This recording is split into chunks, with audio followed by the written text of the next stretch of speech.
যে নারী সবসময় শুধু কোরআন দিয়ে কথা বলে।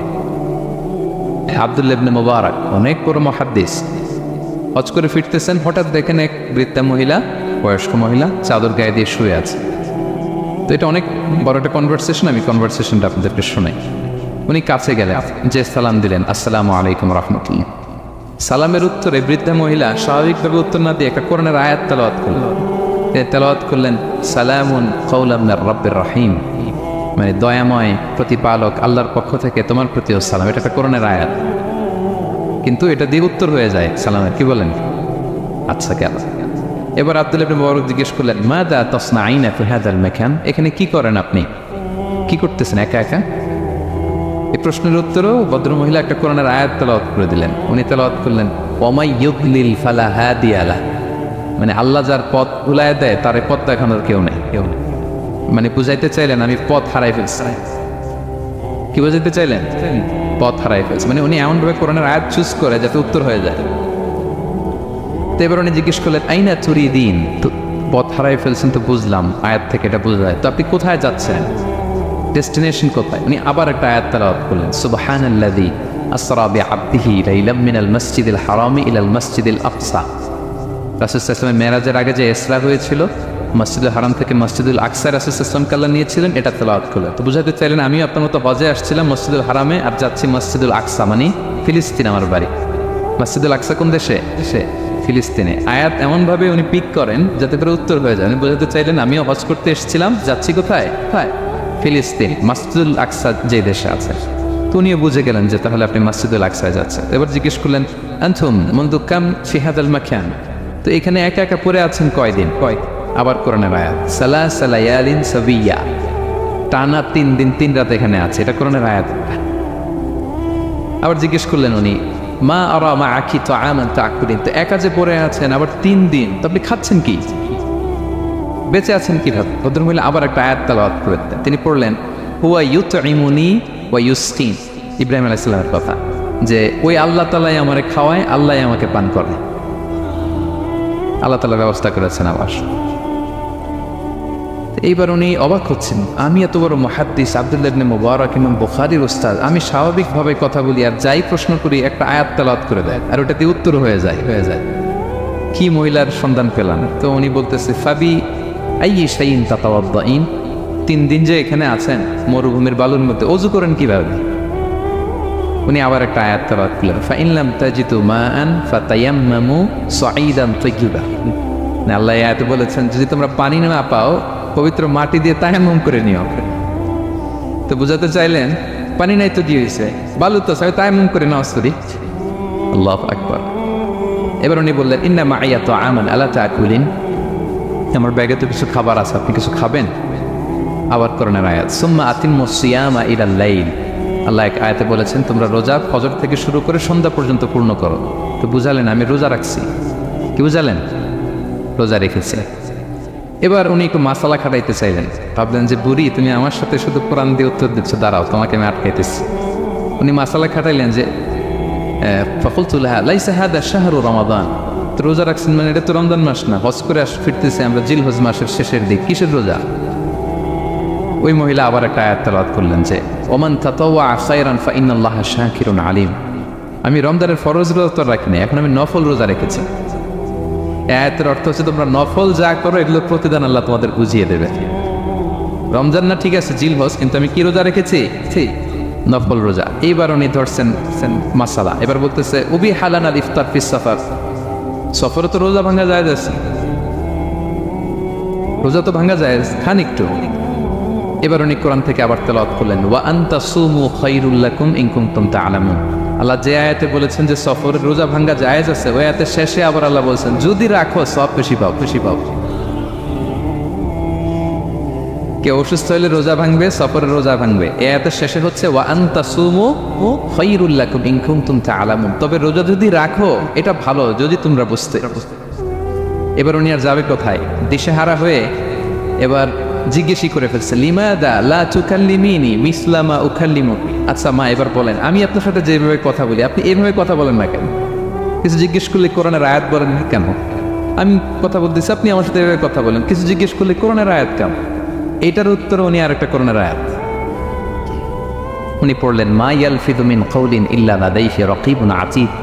আল্লাহ বলেছেন তোমরা মুখ দিয়ে যাই বের করো এটা লিখে রাখার জন্য দুই কাঁধে রাকীব আতীদ আছে, তুলে রাখে। তার মানে আমি যে তোমার সাথে কথা বলতেছি প্রত্যেকটাই তো রেকর্ডেড হয়, রেজিস্টার্ড হয়। সো এমন কিছু বলি যেটাতে সওয়াব হয়, যেটাতে ভুল না হয়। আল্লাহু আকবার, সুবহানাল্লাহ। কি নারী ছিল, কেমন নারী তিনি ছিলেন, এই পুরো ঘটনাটা শুনবেন? হ্যাঁ, শেষ করবো ঘটনাটা। আচ্ছা, তো উনি অবাক হলেন যে কি মহিলা, এরকম মহিয়সী গরিয়সী নারীও পৃথিবীতে আছে। তো উনি বললেন ঠিক আছে মা, আপনি যেহেতু পথ হারাই ফেলছেন, আমার ওটটাকে আমি নিয়ে আসি। ফাহাল্লাকা আন আহমিলুকি আলা নাফাতি হাদিহি ফাতুদরিকিল কাফেলা। আমার ওটটা নিয়ে আসি, ওটে বসেন, আমি আপনাকে এগিয়ে দিয়ে কাফেলাতে যুক্ত করে দেই। আপনি কি রাজি আমার ওটে বসবেন? আবার কোরআনের আয়াত, ওমা তাফআলু মিন খাইরিন ফাইনাল্লাহা বিহি আলিম। তোমরা যত ভালো কাজ করো আল্লাহ সেটা জানেন, মানে তোমার এই ভালো কাজ আল্লাহ জানেন, আল্লাহ এর প্রতিদান দিবেন। কলা ফানাফতু নাফাতি, আমি ওট বসালাম এবং বললাম ওঠেন। উনি যখন উঠতেছে আমি এভাবে তাকায় আছি, তা আমি যে তাকায় আছি উনি একটা আয়াত তেলাওয়াত করলেন যে কুল্লিল মুমিনিনা ইয়াগুদ্দু মিন আবসারিহিম। এর অর্থ হচ্ছে নবী হে, মুমিনদেরকে বলুন তারা যেন পরনারী থেকে তাকায় না থেকে চোখ যেন নিচে রাখে, তারা যেন চক্ষু অবনমিত করে। মানে বুঝাতে চাইলেন যে আমি তো বেগানা নারী, পরনারী, তা আমি ওটে উঠতেছি, আপনি তাকায়। সে হয়তো তাকায় আছে যে বৃদ্ধা মহিলা উঠতে যদি কষ্ট হয় পড়ে যায়। তো উনি যখন দেখতেছেন তাকায় আছে, উনি বলতেছে কুল্লিল মুমিনিনা ইয়াগুদ্দু মিন আবসারিহিম। নবী হে বলুন বিশ্বাসীদের তারা যেন চোখ নিচের দিকে করে রাখে। তো উনি লজ্জা পেয়ে গেলেন। ফাকাদাতু বাসারি, আমি লজ্জায় চোখ নামালাম। এরপর আমি বললাম ইরকাবি ওয়াকাদ আকালতু নাকাতে, ওঠেন। আমি আবার ওটের রশি ধরে টানতে আরম্ভ করলেন। ভদ্রমহিলা উঠেই আবার কোরআনের আয়াত পড়লেন, যেটা আমরা গাড়িতে বা কোনো বাহনে উঠলে পড়ে। তিনি পড়তে আরম্ভ করলেন সুবহানাল্লাযী সাখখারা লানা হাযা ওয়া মা কুন্না লাহু মুকরিনিন ওয়া ইন্না ইলা রাব্বিনা লামুনকালিবুন। প্রশংসা সে আল্লাহ, যে আল্লাহ এই বাহনকে আমাদের জন্য বশীভূত করে দিয়েছেন। তিনি বশীভূত না করলে আমরা তো এটাকে বশীভূত করতে পারতাম না। আপনারা যখন গাড়ি স্টার্ট দিবেন এই দোয়াটা পড়েন তো আপনারা? গাড়ি স্টার্ট দিলে, বিমানে উঠলে, ঘোড়ায় উঠলে, যে কোনো বাহনে উঠলে এটা পড়তে হয়, কোরআনের আয়াত। তো এই বললেন, আমি এবার উঠলাম, ওটের জিমাম ধরে টানতে লাগলাম না, আর একটু হই হই শব্দে ওট চালাতে লাগলাম যাতে করে তাড়াতাড়ি যাওয়া যায়। উনি কোরআনের আয়াত বললেন ওয়াকসিদ ফি মাশিক ওয়াগদুদ মিন সাওতিক। কোরআনের আয়াত মানে তোমার চলার ক্ষেত্রে তুমি মধ্যম পন্থা অবলম্বন করো আর গলার সাউন্ডটা আর একটু ছোট করো। এটা কিন্তু লোকমান হাকিম তার ছেলেকে বলেছিলেন যে বাবা তুমি যখন হাঁটবে মধ্যম পন্থায় হাঁটবে, আর শাউট করবে না, নয়েজ করবে, কণ্ঠটাকে নিচু করবে। এই আয়াতটা উনি পড়ে দিলেন। মানে বুঝাতে চাইলেন আপনি হাজি মানুষ ফস করে আসছেন, এইভাবে যাচ্ছেন কেন, আপনি স্লোলি যান। ফাজাআলতু আমশি রুয়াইদান ওয়া আতারান্নামু বিশ-শা'র। এরপর আমি আস্তে আস্তে যেতে লাগলাম আর কবিতা আবৃত্তি করতে লাগলাম। আরবদের অভ্যাস ছিল তারা শত শত লাইন কবিতা মুখস্থ পারত, দিনকে দিন মরুভূমিতে চড়তো আর কবিতা পড়তো। তো আমি কবিতা গুনগুন গুনগুন করে কবিতা পড়তেছি আর যাচ্ছি। এই মহিলা পিছন থেকে আয়াত তেলাওয়াত করলেন আবার ফাকরাউ মা তায়াসসারা মিনাল কুরআন। মানে কোরআনের যেখান দিয়ে সহজ লাগে ওইখান দিয়ে পড়েন। মানে বুঝাতে চাইলেন কবিতা বললে কি লাভ, আপনি কোরআন পড়েন। উনি আবার লজ্জা পেয়ে কোরআন পড়তে আরম্ভ করলেন। এবার যেতে যেতে যে কাফেলা থেকে উনি মিসিং, যে ক্যারাভ্যান থেকে মিসিং, ওই ক্যারাভ্যানের সাথে যুক্ত হলেন। এবার জিজ্ঞেস করলেন যে হাদিহিল কাফেলা মান লাকি ফিহা, এই তো আপনার কাফেলা, এখানে কে আছে আপনার, কেউ আছে? আবার কোরআনের আয়াত আল মালু ওয়াল বানুনা জিনাতুল হায়াতিদ দুনিয়া, অর্থাৎ সম্পদ সন্তান এগুলো আল্লাহর দেয়া নেয়ামত। এটা দিয়ে বুঝাতে চাইলেন হ্যাঁ আমার কিছু সন্তানাদি আছে। উনি বুঝতে পারলেন ফাআলিমতু আন্নাল্লাহা আওলাদান ফিহা, আমি বুঝলাম যে ওনার সন্তান এখানে আছে। এবার একটা চান্স পেয়ে গেছে আব্দুল্লাহ ইবনে মুবারক। কি পেয়ে গেছে? উনি মনে মনে ভাবলেন ওনার ছেলেদের নাম কি, এটা জিজ্ঞেস করি, তাইলে তার উত্তর দিতে পারবে না। সুন্দর না প্রশ্নটা?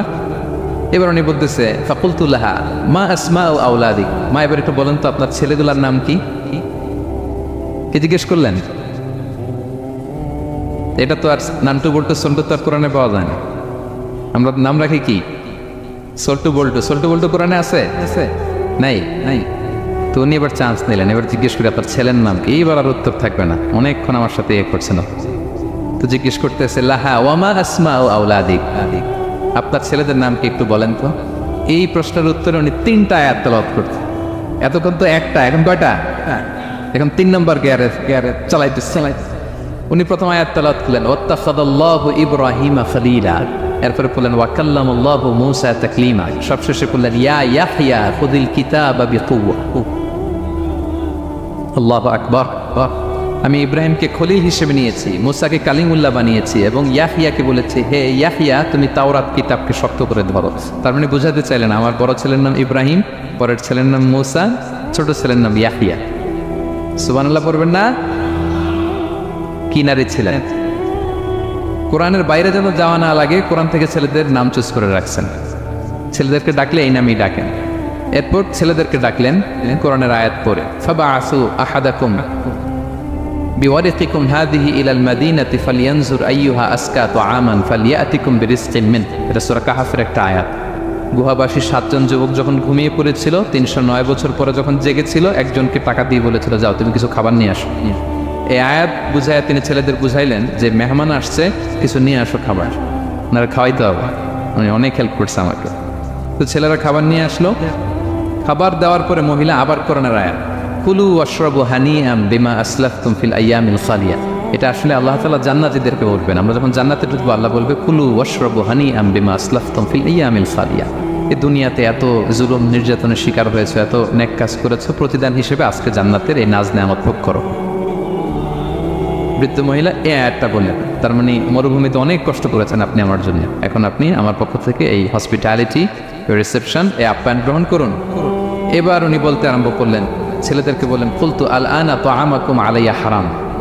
এই ছেলেরা, এই খাবার আমার জন্য হারাম, হাত্তা তুখবিরুনি বিআমরিহা, যতক্ষণ না এই মহিলাকে, এর হিস্ট্রি যতক্ষণ না আমার না বলো। আগে বল এই ভদ্র মহিলা কে, কে, কি তার ঘটনা, যতই দেখছি অবাক হচ্ছি, যতই শুনছি অবাক হচ্ছি, কে সে, যাই বলি শুধু কোরআন দিয়ে বলে, ঘটনাটা কি। এবার ছেলেরা বলল, ফাকুলু হাযিহি উম্মুনা, ইনি আমাদের মা, লাহা আরবাউনা সানা, ওনার বয়স 40 বছর, লাম তাতাকাল্লাম ইল্লা বিল কুরআন, জীবনে কোনোদিন কোরআন ছাড়া মুখ দিয়ে অন্য কোনো কথা বলে নাই। মাখাফাতা আন তাযিল্লা ফায়াসখাতা আলাইহির রাহমান, এই ভয়ে যে কোন কথায় আল্লাহ আবার নারাজ হয়ে যায়, আমার কোন কথায় আবার কোন ভুল হয়ে যায়, আমার কোন কথায় আবার রহমান আমার উপর নারাজ হয়ে যায়। এজন্য আমরা আমাদের জন্মের পরে জীবনে আমার মাকে কোরআন ছাড়া কোনো কথা বলতে শুনিনি। অবাক হলেন আব্দুল্লাহ ইবনে মুবারক, ইমাম বুখারীর উস্তাদ। উনি খাবার হাতে নিয়ে এবার বললেন যে উনি তো অনেক আয়াত বললো, এবার আমি একটা আয়াত পড়ি। খাবারটা নিয়ে উনি পড়তে আরম্ভ করলেন। ফাকুলতু, উনি বললেন, আমি বললাম, যালিকা ফাদলুল্লাহি ইউতিহি মাইয়াশা, এটা আল্লাহর বিশেষ অনুগ্রহ, ফজল, এটা আল্লাহ সবাইরে দেয়, যাকে চায় তাকে দেয়। সুবহানাল্লাহ পড়ে। এটা আল্লাহর বিশেষ অনুগ্রহ, তিনি সবাইকে দান করেন না, যাকে চান তাকে দেয়। তোমাদের মা অনেক মহিয়সী গরিয়সী একজন মাতা তোমরা পেয়েছো। আল্লাহ তাআলা বলছেন, ইন্না নাহনু নাযালনা যিকরা ওয়া ইন্না লাহু লাহাফিযুন, নিশ্চয় আমি এই জিকিরকে মানে কোরআনকে নাজিল করেছি, আমি এই কোরআনকে সংরক্ষণ করব। তাহলে কোরআনের একটা নাম পেলাম আল কিতাব, একটা নাম পেলাম আল ফুরকান, একটা নাম পেলাম কি জিকির। এরকম অনেকগুলো নাম কোরআনের আছে। শুনেছি শুধু আমি সূরাতুল হাশরের 21 নম্বর আয়াত তেলাওয়াত করেছি। এখানে আল্লাহ তাআলা ইরশাদ করছেন যে এই কোরআনকে যদি আমি পাহাড়ের উপর নাজিল করতাম, লাউ আনজালনা হাযাল কুরআনা আলা জাবালিন লারাআইতাহু খাশিআম মুতাসাদ্দিআম মিন খাশিয়াতিল্লাহ। নবী হে, কোরআনকে যদি আমি পাহাড়ের উপর নাজিল করতাম, আপনি দেখতেন আল্লাহর ভয়ে এই পাহাড় ভেঙে চুরে খান খান হয়ে যেত।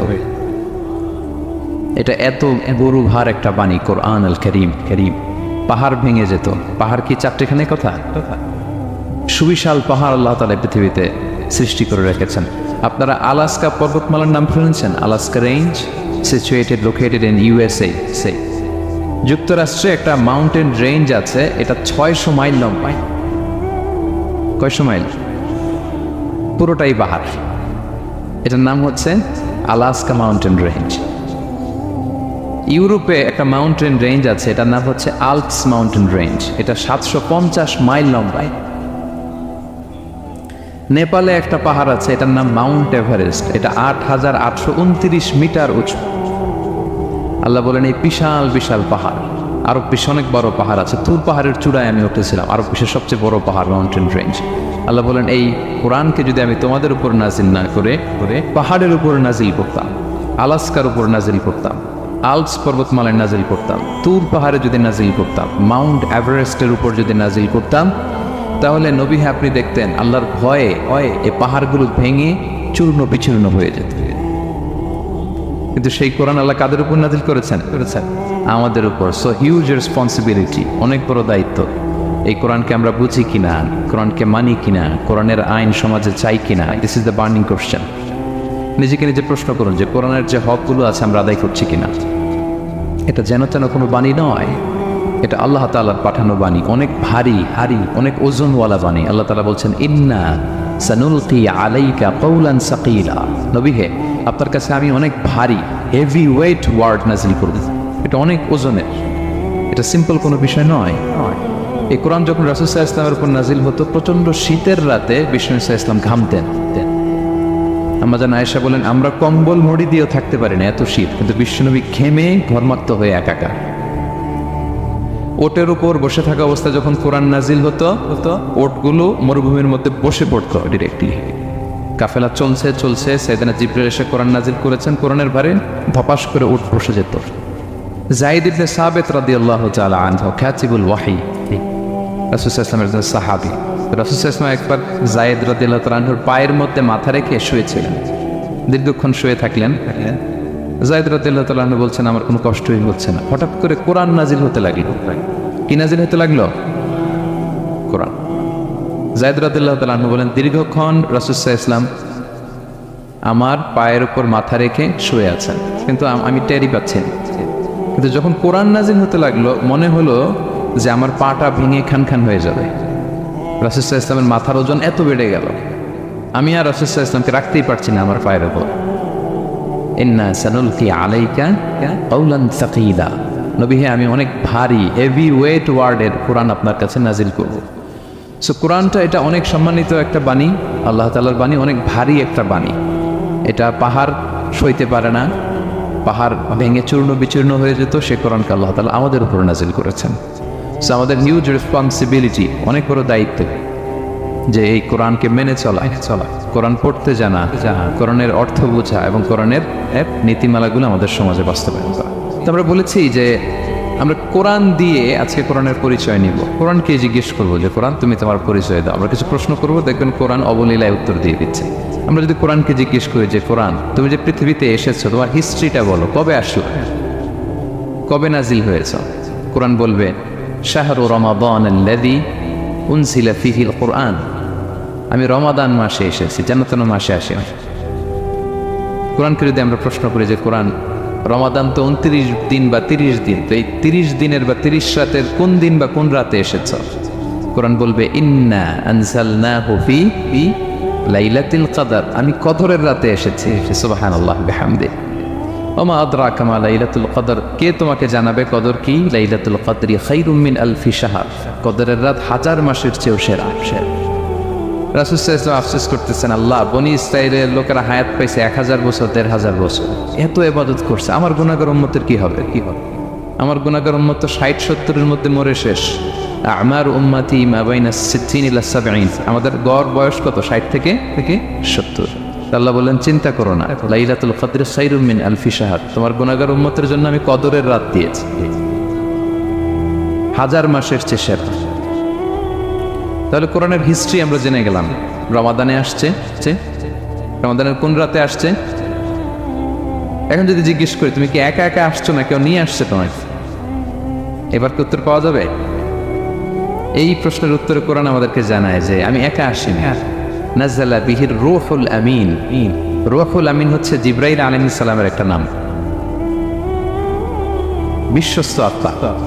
রূহুল আমিনের সাথে আমি এসেছি, সবচাইতে বিশ্বস্ত, যেহেতু এটা আল্লাহর বাণী। এটা আসার সময় যদি অন্যের কথা ঢুকায় দেয় তাহলে ভেজাল আছে না নাই? আমিন, বিশ্বস্ততার সাথে যে পৌঁছে দিবে, বাণী বাহকের কাজ করবে, এরকম সবচাইতে বিশ্বস্ত ফেরেশতা জিবরাইলকে দিয়ে আমি পাঠিয়েছি। তাহলে কোরআন একা আসে, সবচাইতে শক্তিশালী ফেরেশতা। জিবরাইল ইসলামের লাহু সিত্তু মিআতু জানাহ, 600 পাখা আছে, 600 পাখা। সব নবীদের কাছে এসেছেন ওহী নিয়ে, এরকম একজন ফেরেশতা দিয়ে কোরআনকে পাঠানো হয়েছে। এবার যদি জিজ্ঞেস করি যে কোন ভাষায় তোমাকে নাজিল করা হয়েছে বলো, আছে এটা কোরআনে? কোরআন আমাদেরকে জানাচ্ছে ইন্না আনজালনাহু কুরআনান আরাবিয়ান লাআল্লাকুম তাআকিলুন, নিশ্চয় আমি কোরআনকে আরবি ভাষায় নাজিল করেছি যাতে তোমরা বোঝো। সুস্পষ্ট আরবি ভাষায় এই কোরআনকে আল্লাহ তাআলা নাজিল করেছেন। তাহলে হিস্ট্রি আমরা জানতেছি ধীরে ধীরে, না? রমাদানে আসলো, কদরে আসলো, একা আসে নাই, জিবরাইল ইসলামের সাথে আসলো, আরবি ভাষায় নাজিল হলো। এবার যদি জিজ্ঞেস করি যে তুমি যে আসলা, তোমাকে যে আমাদের তেলাওয়াত করতে হবে, তো এই তেলাওয়াত করার গাইডলাইনটা কি, কীভাবে তেলাওয়াত করব, তেলাওয়াত করার সিস্টেমটা কি, এটা যদি আমাদেরকে একটু বলতে। তো কোরআন এই প্রশ্নের উত্তরে প্রথমে আমাদেরকে বলে যে আমাকে যদি আবৃত্তি করতে চাও, তেলাওয়াত করতে চাও, প্রথম গাইডলাইন হচ্ছে লা ইয়ামাসসুহু ইল্লাল মুতাহহারুন। এর অর্থ হচ্ছে পবিত্র ছাড়া কেউ এই কোরআনকে স্পর্শ করতে পারে না। যদিও এটা দিয়ে লাউহে মাহফুজের কথা বলা হয়েছে, ফেরেশতাদের কথা, কিন্তু বিষ্ণু বলেছেন লা ইয়ামাসসুহু ইল্লা তাহির, পবিত্রতা ছাড়া কোরআন ধরা যায় না। তাহলে কোরআন তেলাওয়াতের প্রথম গাইডলাইন কি? পবিত্রতা। অজু করতে হবে, ডোন্ট টাচ মি উইদাউট অ্যাবলুশন। কোরআন আপনাকে অর্ডার করবে অজু ছাড়া আমাকে টাচ করা যাবে না। আচ্ছা, অজু করলেন, তারপরে কি শুরু করে দিতে পারবেন? না। কোরআন বলে ফাইদা ক্বারাতাল কুরআনা ফাস্তাঈদ বিল্লাহি মিনাশ শাইতানির রাজিম। কোরআন পড়ার আগে তোমার যে সুস্পষ্ট দুশমন ওই শয়তানের ব্যাপারে আল্লাহর কাছে পানাহ চেয়ে নাও। মানে পড়ো আউযু বিল্লাহি মিনাশ শাইতানির রাজিম বিসমিল্লাহির রহমানির রহিম। তাহলে অজু করলেন, আউযু বিল্লাহ বললেন, বিসমিল্লাহ বললেন। এবার কি করতে হবে? এবার কোরআন বলছে যেমন মনে চায় তেমন পড়া যাবে না। তুমি গানের সুরে, ব্যান্ডের সুরে, হিপ হপ সুরে কোরআন পড়বা, এটা আল্লাহ কবুল করবে না। কোরআন বলছে ওয়ারাত্তিলিল কুরআনা তারতিলা, তারতিলের সাথে কোরআন করতে হবে, ধীর স্থির ভাবে কোরআন করতে হবে। তারতিল, আপনারা যারা কোরআন পড়বেন তারতিলের সাথে পড়বেন। What is তারতিল? আনাস রাদিয়াল্লাহু তাআলা আনহুকে জিজ্ঞেস করা হয়েছিল তারতিল কি, নবী কিভাবে তেলাওয়াত করতেন। তিনি বলেছিলেন ইয়ামুদ্দু বিহা সাওতাহু মাদ্দান। বিষ্ণু ইসলাম প্রতিটি আয়াত টেনে টেনে পড়তেন। কিভাবে? টেনে টেনে পড়তেন। আবার বিষ্ণু ইসলামের স্ত্রী উম্মে সালামা রাদিয়াল্লাহু তাআলা আনহা তিনি বলতেন ইয়াকাত্তিউ কিরাআতাহু আয়াতান আয়াতান। বিষ্ণু ইসলাম প্রতিটি আয়াত শেষে থামতেন, এক আয়াত পড়ে থেমে আরেক আয়াত, আবার থেমে আরেক আয়াত। আলহামদুলিল্লাহি রাব্বিল আলামিন আর রহমানির রহিম মালিকি ইয়াউমিদ্দিন। দেখেন টেনে টেনেও পড়লাম, আবার প্রতিটা আয়াত শেষে থামলাম। This is তারতিল। ওয়ারাত্তিলিল কুরআনা তারতিলা।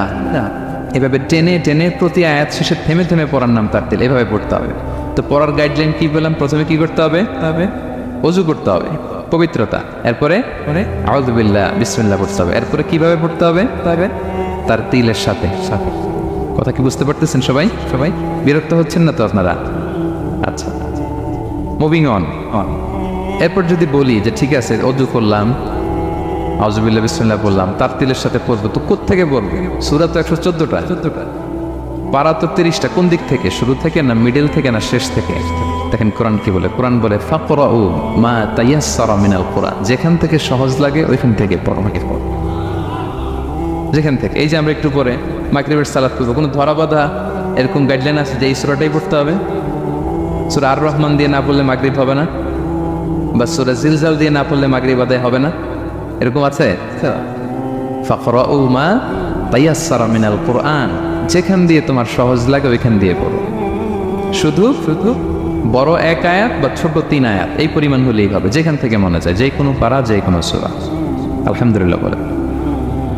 বিশেষ করে ফজরের নামাজে বিষ্ণু ইসলাম লম্বা কেরাত পড়তেন, কারণ ফজরের কোরআন তেলাওয়াতটাতে স্পেশালি সাক্ষী রাখা হয়। আল্লাহ তাআলা বলছেন আকিমিস সালাতা লিদুলুকিশ শামসি ইলা ওয়াসাকিল লাইলি ওয়া কুরআনাল ফাজর ইন্না কুরআনাল ফাজরি কানা মাশহুদা।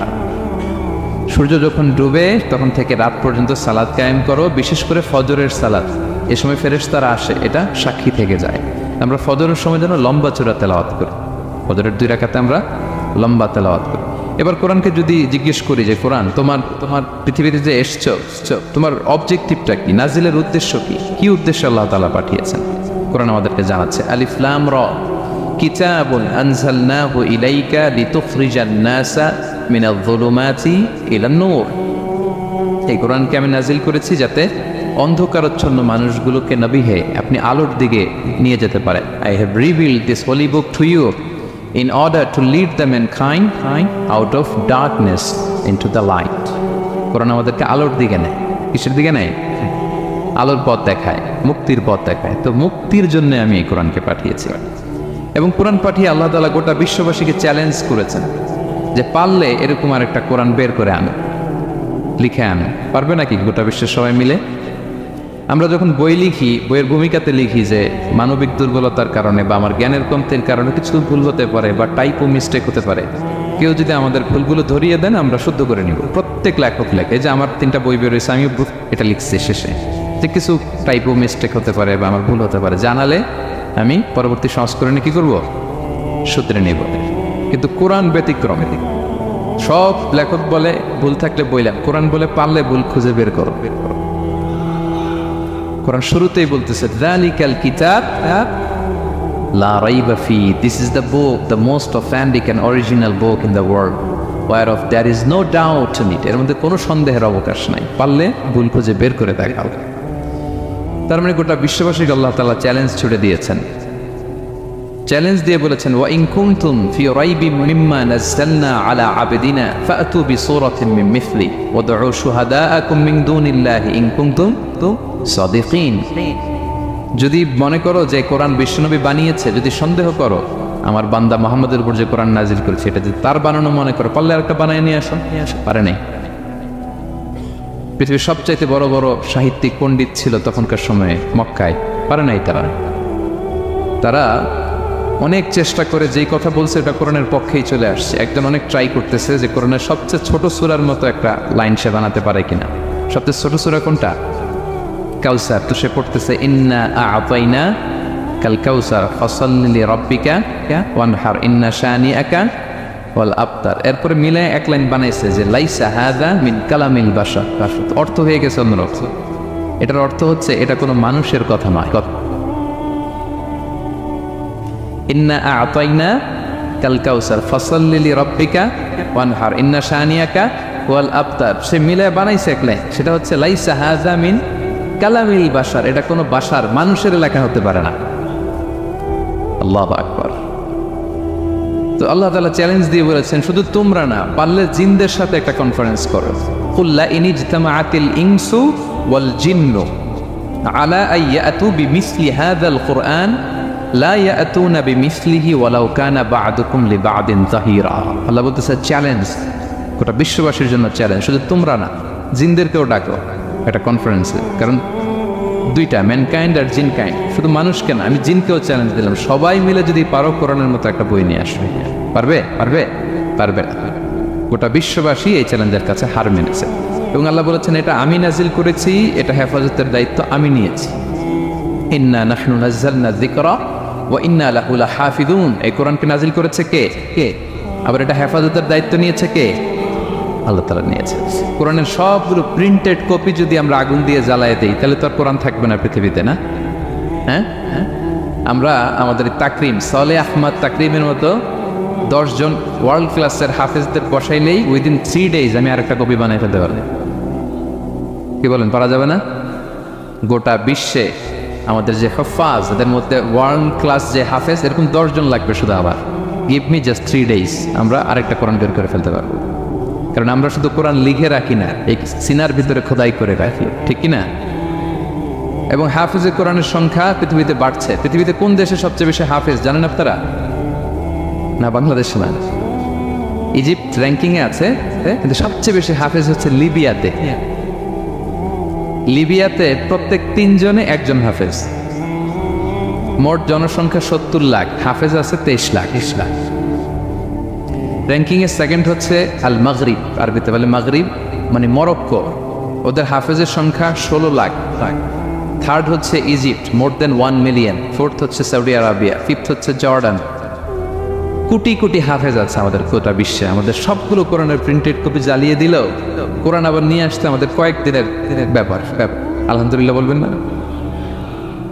এই কোরআনের ভেতরে আল্লাহ তাআলা শিফা রেখেছেন রহমত। আল্লাহ বলেন অনুনাজ্জিলু মিনাল কুরআনি মা হুয়া শিফাউন ওয়া রাহমাতুল লিল মুমিনিন ওয়া লা ইয়াজিদুয যালিমিনা ইল্লা খাসারা।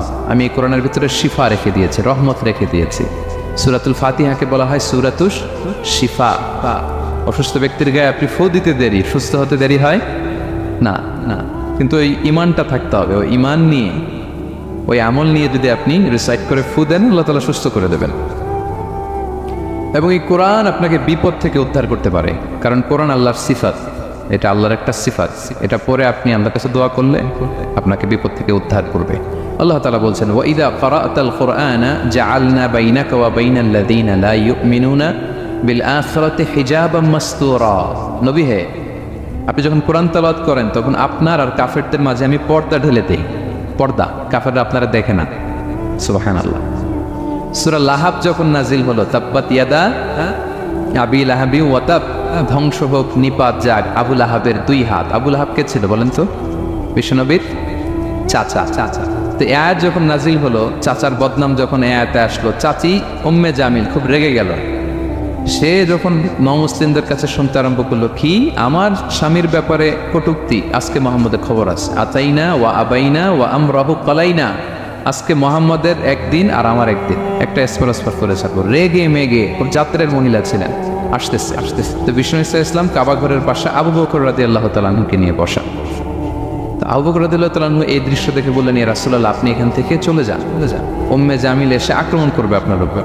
আল্লাহ রাসূল বললেন, আবু বকর তুমি ভয় পেও না, আমি জাস্ট একটু কোরআন তেলাওয়াত করবো, এরপরে কি হয় দেখেন। বিষ্ণু ইসলাম কোরআন তেলাওয়াত করতে লাগলেন। আর রেগে মেগে আগুন হয়ে উম্মে জামিল আসছে, এসে আবু বকরকে বলতেছে, এই আবু বকর, তোমার বন্ধু মুহাম্মদ কোথায় বলো। পাশেই কিন্তু বিশ্বনবী বসা, কিন্তু সে চোখে দেখে না। সুবহানাল্লাহ ওয়া বিহামদিহি জাআলনা বাইনাকা ওয়া বাইনাল লাযীনা লা ইউমিনুনা বিল আখিরাতি হিজাবাম মাসতুরা। নবী, আপনি যখন কোরআন পড়েন, কাফেরদের আর আপনার মাঝে আমি কি এঁটে দেই? পর্দা এঁটে দেই, ওরা দেখে না। আপনি বিপদে পড়ছেন, আপনি কোরআন পড়েন, আপনার শত্রু আপনাকে দেখবে না। হিজরতের রাতে বিষ্ণু ইসলাম আবু বকর রাদিয়াল্লাহু তাআলা আনহুকে নিয়ে গারে সাউরে আশ্রয় নিলেন। মক্কার কুরাইশরা খুঁজতে আবু বকর রাদিয়াল্লাহু তাআলা আনহু তো ভয়ে তটস্থ যে কি হয়ে যায়। আবু বকর রাদিয়াল্লাহু তাআলা আনহু বললেন যে আমি অবাক, আমার পাশ দিয়ে হেঁটে যায় ওরা, কিন্তু আমাদেরকে দেখে না।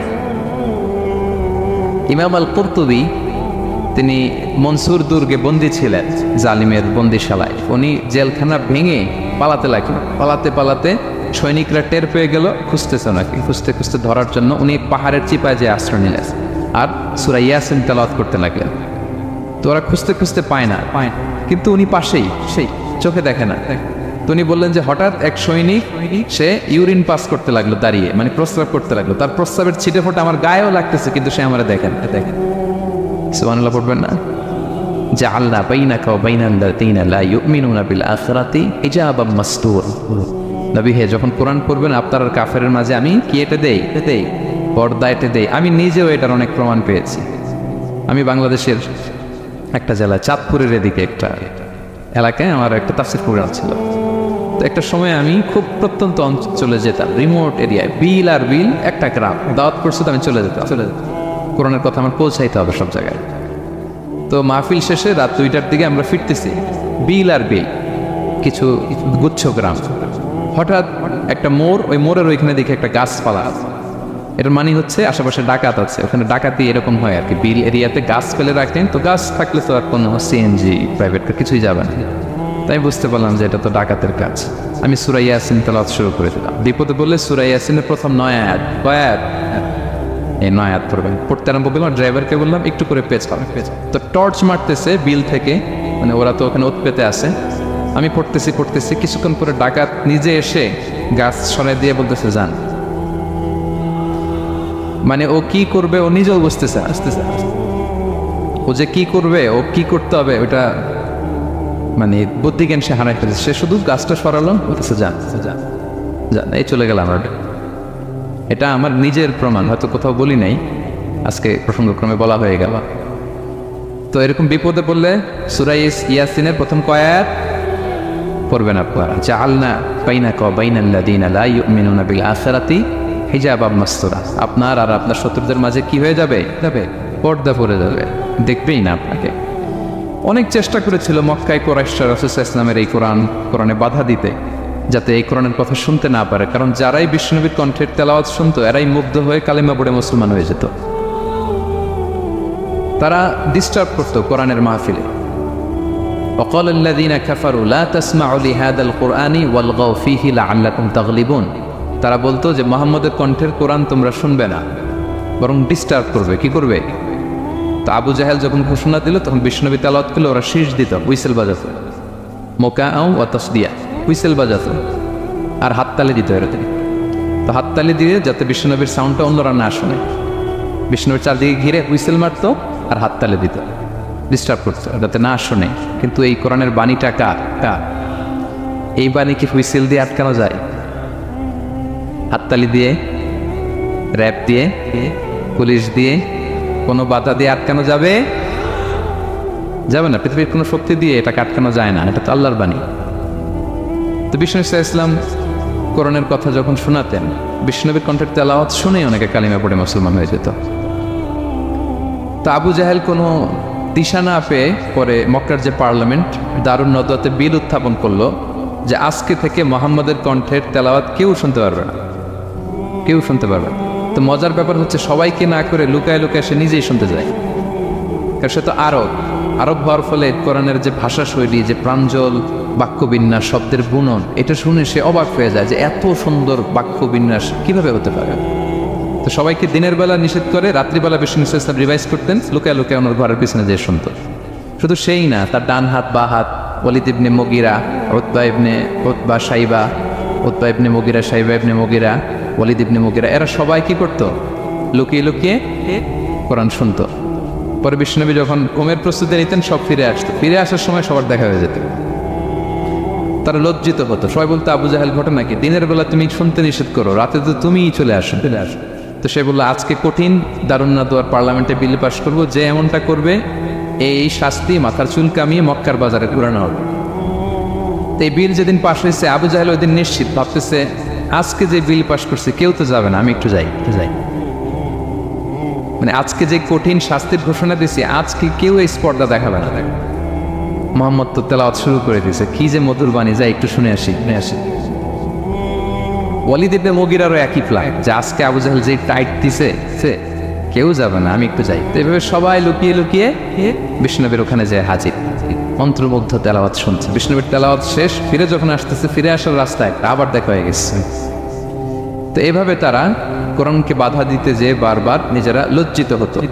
এবং হজের মৌসুমে যখন ভিন দেশ থেকে লোকেরা আসতো, মক্কার যে এন্ট্রিগুলো আছে, আবু জাহেল লোক বসিয়ে রাখতো, বলতো যে সবাইকে বলবা এখানে একটা উন্মাদ লোক আছে, বীর করে কি যেন বলে, নাম তার মুহাম্মদ। তোমরা হজ করতে আসো, হজ করো, জমজমের পানি খাও, সাফা মারোয় দৌড়াও, কিন্তু এই মুহাম্মদের কাছেও যাওয়া, গেলেই পাগল হয়ে যাও।